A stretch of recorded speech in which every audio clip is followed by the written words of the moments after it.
Sicurezza e giustizia significano permettere alle forze dell'ordine di assicurare alla giustizia i delinquenti senza ritrovarli sulle strade il giorno successivo all'arresto.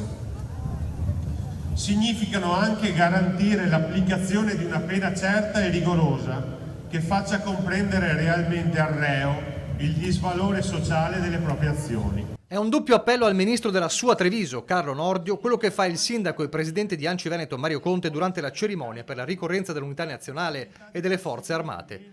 A partire dalla certezza della pena che spesso manca e fa sentire lo Stato come una entità lontana dai cittadini. Ma in Piazza dei Signori c'è anche spazio per un'altra richiesta forte, la tutela degli amministratori locali. Garantire a chi svolge un incarico pubblico la possibilità di perseguire il bene comune senza il timore di un avviso di garanzia. La penna che i sindaci e gli amministratori impugnano per firmare atti e documenti porta con sé la responsabilità affidata dai cittadini, ma questa responsabilità non può essere intaccata dalla comprensibile paura di un processo per abuso d'ufficio. Stamane presenti le massime autorità civili e militari, ma anche cittadini e studenti per le cerimonie.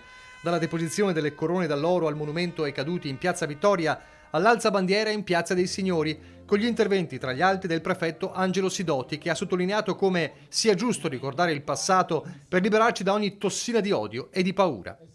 La cerimonia è stata anche l'occasione per conferire un attestato di pubblica benemerenza al merito civile a Elisabetta Piazza, che nel 2014, passando per caso vicino a un ponte nel Vercellese, salvò un uomo che stava per gettarsi da un ponte.